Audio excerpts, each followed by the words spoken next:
Good morning, dear students. Today we are going to start with our sixth chapter, that is On the Face of It, and its writer is Susan Hill. तो students, आज हम English book का six chapter on the face of it discuss करने वाले हैं, जिसकी writer Suzanne हिल है. तो स्टूडेंट्स, ये जो चैप्टर है बेसिकली एक प्ले है. इस चैप्टर में बताया गया है कि जो हैंडीकैप लोग होते हैं, जो डिसेबल पर्सन होते हैं, उनको लाइफ में किस तरह की प्रॉब्लम्स फेस करनी होती हैं और लोगों का उनके प्रति जो एटीट्यूड है, उनको देखने का जो नज़रिया है लोगों का, वो कैसा होता है. स्टूडेंट्स, इस स्टोरी में दो मेन कैरेक्टर हैं. एक डेरी नाम का यंग बॉय है और एक मिस्टर लैम नाम का ओल्ड मैन है. और दोनों ही कैरेक्टर शारीरिक रूप से अपंग हैं, डिसेबल पर्सन है दोनों ही. और जब ये स्टोरी शुरू होती है तो डेरी मिस्टर लैम के गार्डन में एंटर करता है और डेरी सोचता है कि इस गार्डन में कोई नहीं है.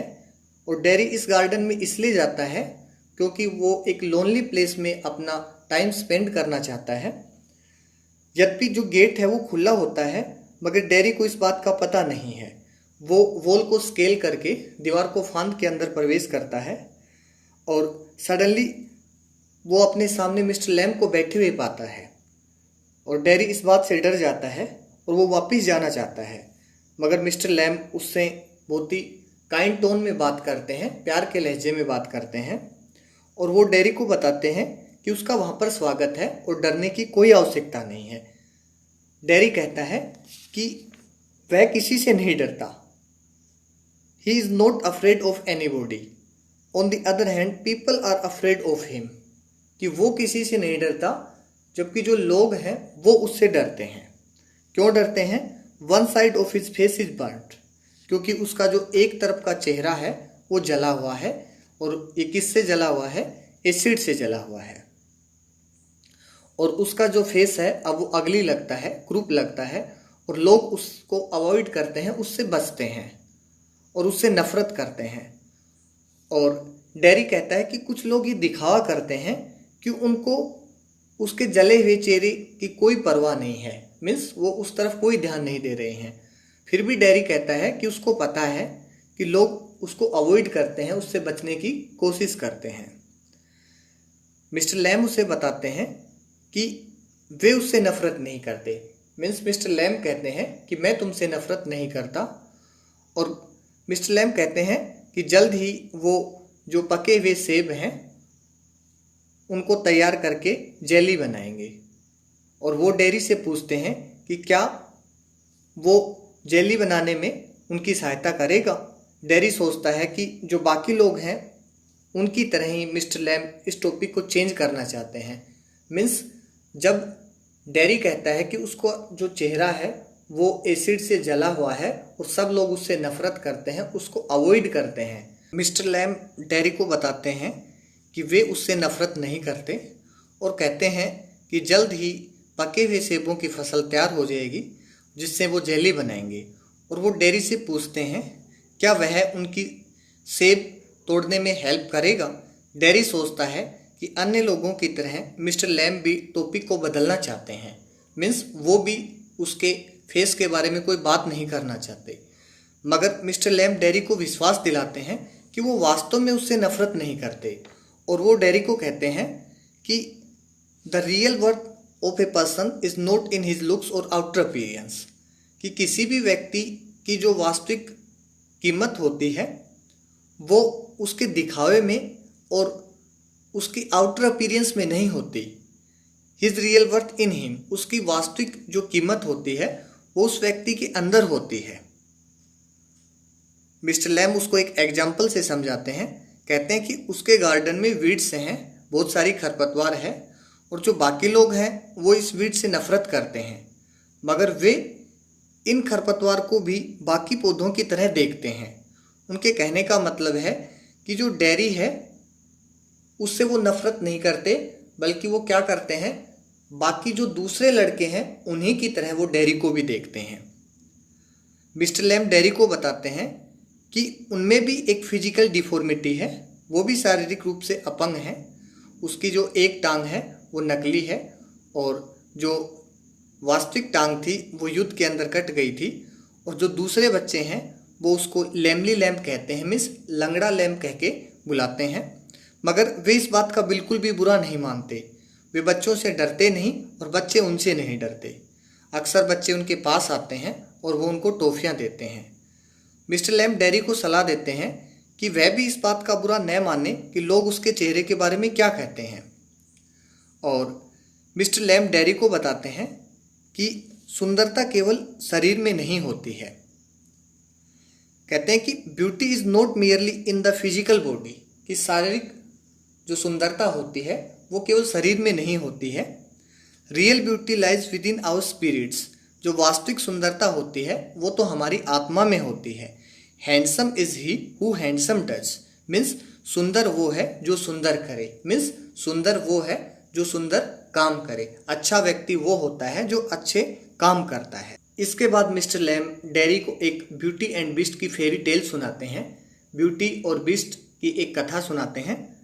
और एक ब्यूटीफुल प्रिंसेस, एक सुंदर राजकुमारी एक बीस्ट को किस करती है, एक जानवर को चूमती है और ये बीस्ट एक हैंडसम प्रिंस में ट्रांसफॉर्म हो जाता है, एक सुंदर राजकुमार में बदल जाता है।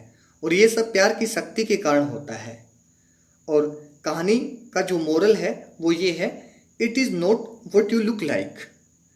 इस बात से फर्क नहीं पड़ता कि आप कैसे दिखते हैं, it is what you are inside, परंतु फर्क इस बात से पड़ता है कि आप अंदर से कैसे हैं। और जो ब्यूटीफुल प्रिंसेस थी उसने उस बीस्ट से प्यार किया क्योंकि उस राजकुमारी को उस बीस्ट में गुडनेस नज़र आई, अच्छाई नज़र आई। और मिस्टर लैम्प डेरी को सांत्वना देते हैं। वो कहते हैं कि उसके साथ इससे भी बुरी चीज़ें हो सकती थी, वो अंधा या बहरा पैदा हो सकता था। और डेरी कहता है कि अन्य लोगों ने उसे ये कहकर सांत्वना दी कि बहुत से लोग अपनी तकलीफ़ों को बिना शिकायत के सहन करते हैं। मीन्स डेरी कहता है कि जो बाकी लोग हैं वो उसको कहते हैं कि अगर तुम्हारा चेहरा एक तरफ से जला हुआ है तो इस बात की तुम्हें शिकायत नहीं करनी चाहिए, तुम्हें इस जले हुए चेहरे के साथ ही जीना चाहिए। डेरी कहता है कि एक औरत ने तो उसको ये भी कहा था कि उस जैसे अपाहिज लड़कों को केवल अन्य अपाहिज लोगों के साथ ही रहना चाहिए, मीन्स जो सारे हैंडीकैप पर्सन हैं उनको एक साथ रहना चाहिए। मिस्टर लैम्प इस बात से भी एग्री नहीं होते। वे कहते हैं कि शारीरिक अपंगता लोगों को एक जैसा नहीं बनाती। हर व्यक्ति अपने आप में यूनिक है, हर व्यक्ति अपने आप में अनूठा है, क्योंकि उनके जो थॉट्स और आइडियाज़ होते हैं वो डिफरेंट होते हैं। डेरी सोचता है कि मिस्टर लैम्प बहुत ही पिक्यूलियर हैं, बहुत ही अजीब हैं। वह जानना चाहता है कि उन्होंने इतना सारा नॉलेज कहाँ से प्राप्त किया। मिस्टर लैम्प उसे बताते हैं कि ये सब उसने देखकर, सुनकर और सोचकर सीखा है। मीन्स वो चीज़ों को बड़े ध्यान से देखते हैं, सुनते हैं और फिर सोचते हैं।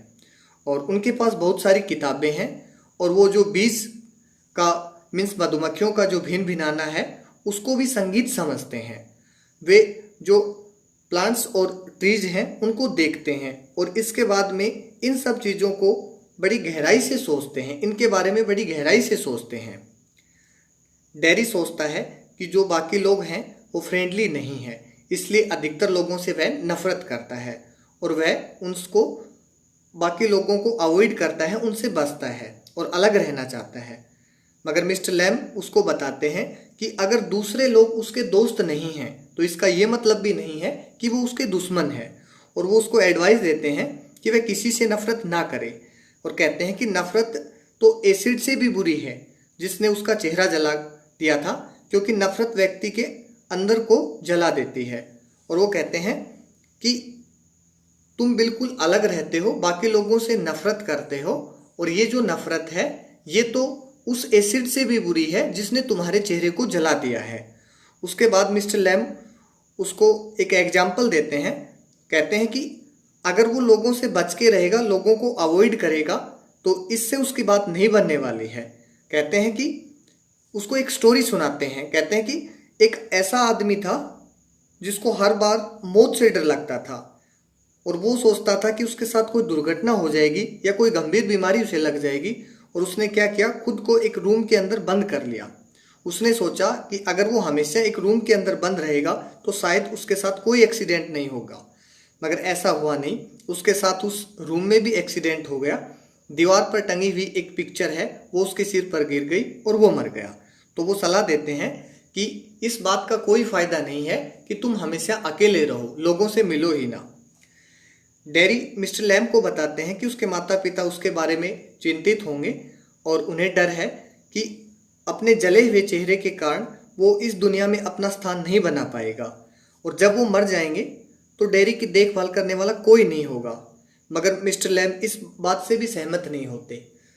वो कहते हैं कि वह एक स्वस्थ लड़का है, उसके शरीर के सारे अंग हैं वो ठीक काम करते हैं, तो वो इस दुनिया के अंदर अपना अस्तित्व बना के रख सकता है और वह तो बाकी लोगों से आगे भी निकल सकता है। मीन्स मिस्टर लैम डैरी को मोटिवेट करते हैं, हर बार उसके अंदर पॉजिटिव जो थॉट्स हैं वो डालते हैं और डैरी मिस्टर लैम के द्वारा बहुत ही ज़्यादा मोटिवेट हो जाता है और वह उसको बताता है कि वह अपने माता पिता को ये बताने के लिए अपने घर जा रहा है कि वह मिस्टर लैम के साथ कुछ टाइम और स्पेंड करेगा।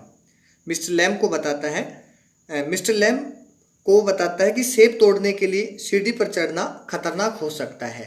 डैरी कहता है कि तुम सेब तोड़ने के लिए इस सीढ़ी का यूज करते हो, तुम लंगड़े हो, इससे गिर सकते हो, ये तुम्हारे लिए खतरनाक साबित हो सकता है और तुम्हारी मौत भी हो सकती है। मिस्टर लैम उसे कहते हैं कि लंगड़ा होने के बावजूद उन्होंने सीढ़ी पर चढ़ने की आर्ट सीख रखी है। डैरी उनसे प्रॉमिस करता है कि वो जल्दी ही वापस आएगा। मिस्टर लैम को लगता है कि डैरी अब वापस नहीं आएगा। इसके बाद डैरी घर जाता है और वह सोचता है कि उसके माता पिता चिंतित होंगे।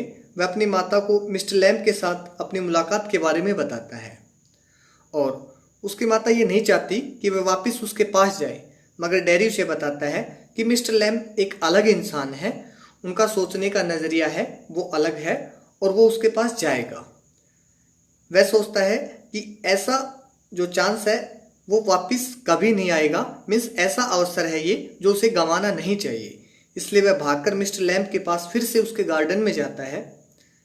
जब वह गार्डन में पहुंचता है तो देखता है कि मिस्टर लैम जमीन पर गिर गए हैं। वे सीढ़ी से नीचे गिर गए और उनकी वहीं पे डेथ हो जाती है। मिस्टर लैम को मरा हुआ देख के डैरी को बहुत ज़्यादा सदमा लगता है।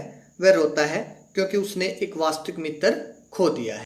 तो इस तरह से स्टूडेंट्स, सुजेन हिल इस कहानी के माध्यम से ये मैसेज कन्वे करना चाहती है कि शारीरिक सुंदरता ही वास्तविक सुंदरता नहीं होती। वास्तविक सुंदरता किसी व्यक्ति के अंतर्मन में निहित होती है और कुछ लोगों की बातें भी इतनी शानदार होती हैं कि वो दूसरे लोगों के जीवन को पूरी तरह से परिवर्तित कर देती हैं। जैसा कि स्टोरी में मिस्टर लैम की पॉजिटिव बातों ने डैरी के जीवन को पूरी तरीके से बदल दिया। डैरी जो एक ऐसा लड़का था, बाकी लोगों से मिलना नहीं चाहता था और अब उसका नज़रिया दुनिया के प्रति, जिंदगी के प्रति पूरी तरह से चेंज हो गया था।